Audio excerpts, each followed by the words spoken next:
ចាលោកនាងកញ្ញាទាំងអស់ជាទីមេត្រីខ្ញុំប៊ុនលវីសេដារីករាយក្នុងការវិលមកជួបលោកនាងកញ្ញាជាថ្មីម្ដងទៀតចាហើយថ្ងៃនេះប្រហែលជាមិនសូវបានសើចស្រស់ស្រាយដូចគ្រាមុនទេចាពីព្រោះឃើញបុគ្គលិកដែលជាអ្នកផ្សាយភាសាអង់គ្លេសហ្នឹង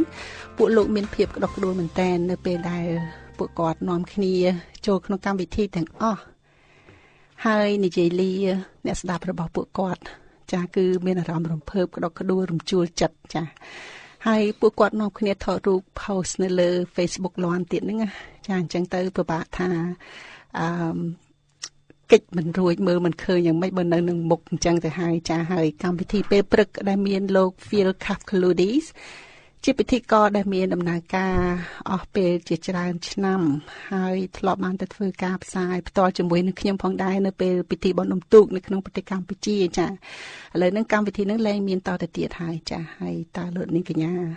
ចង់ដឹងទេដោយសារមូលហេតុអ្វី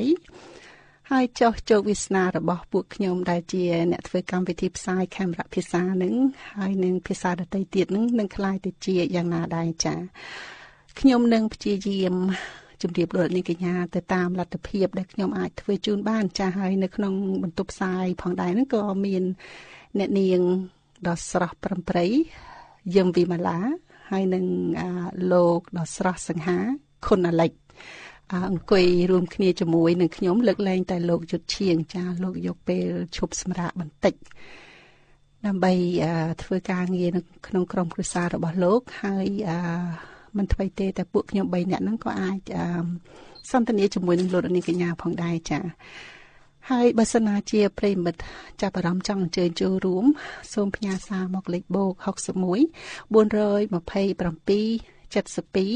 72 និង72ចាស់ហើយសូមជួយផ្ដល់ឈ្មោះនិងខេត្តដែលលោកនាងកញ្ញារស់នៅផង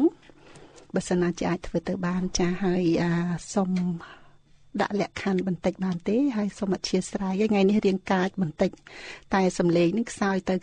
ហើយចាអញ្ចឹងសូមដាក់លក្ខខណ្ឌតែមួយទេសូមឲ្យ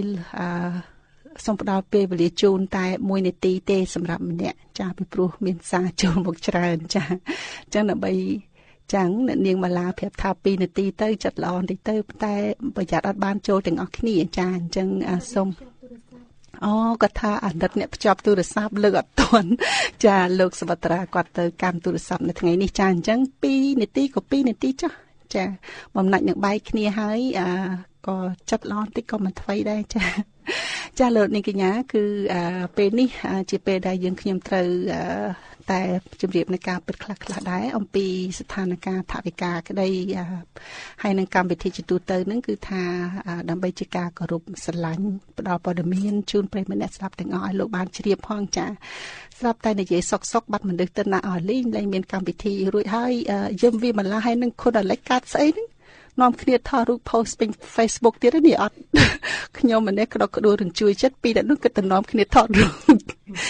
ចំជាយ៉ាប់មែនធ្វើការជាមួយក្មេងលោកឲ្យលោកកើតចិត្តណាកុំដាក់ខ្ញុំនៅក្បែរក្មេងឲ្យសោះពិបាកគ្រប់គ្រងណាលោកឲ្យលោកចាអញ្ចឹងសូមខ្ញុំបើក microphone ឲ្យទាំងពីរអ្នកនឹងតិចថាច្រឡំសោចលឺណាខ្ញុំប្រាប់ឲ្យហើយចាអញ្ចឹងតើលោកខុនអាលិចបាត់មុខបាត់មាត់យូរយ៉ាងមិនដែរសុខទុក្ខយ៉ាងណាដែរចាបាទសុខទុក្ខធម្មតាហើយថ្ងៃនេះដូចមិនទាន់ជាស្រួលបួលបាទនៅស៊ីស៊ូនៅឡើយបាទសំឡេងនៅស្អកបាទស៊ីស៊ូមិននិយាយស្រួលបួលទេភាសាស៊ីស៊ូនឹងអាចបកប្រែបានច្រើនណាចារួចហើយចុះអ្នកនាងមាឡានឹងឃើញតែត្រង់ព្រះសម្ញេញតែរហូតចឹងយ៉ាប់អាគេទុកគ្រប់គ្នារញ្ជួយចិត្តអារ៉ាទឹកភ្នែកជោគថ្ពាល់ទៅមកអីចា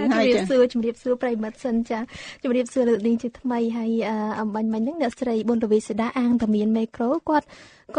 និយាយតែម្នាក់ឯងអត់មានឲ្យខ្ញុំបកស្រាយឥឡូវសូមជួយបកស្រាយបន្តិចចាអំបញ្ញមិញជាមួយលោកខុនអាលិចនឹងថតរូបនឹងដើម្បីដាក់ចូល Facebook ចែករំលែកជាមួយនឹងប្រិយមិត្តមើលចាព្រោះអីតិចទៀតនឹងអាចនឹងបានរូបគួរជាទីចាប់អារម្មណ៍អាចនឹងមានជាមនោសញ្ចេតនាពីអ្នកស្រីប៊ុនរវីសេដាផងក៏ថាបានដែរចាដូច្នេះកាមេរ៉ាគឺមានត្រៀមនៅក្នុងបន្ទប់ផ្សាយនេះស្រេចតែម្ដងចាហើយអញ្ចឹងហើយបានជាពួកខ្ញុំថតរូបចាសូមអ្នកស្រីអធិស្ឋាន ចាំអីទេខ្ញុំចាប់ទោសបីអីទេចាស់ហើយមួយទៀតនិយាយរឿងថាឲ្យមកធ្វើការជាមួយក្មេងៗតាមពិតទៅគួរជារឿងអបអរចាអ្នកស្រីពីព្រោះអីនៅក្បែរក្មេងៗយូរទៅអាចធ្វើឲ្យកាន់តែក្មេងចាហើយខ្ញុំមានតែប៉ុណ្្នឹងទេក្នុងពេលនេះចា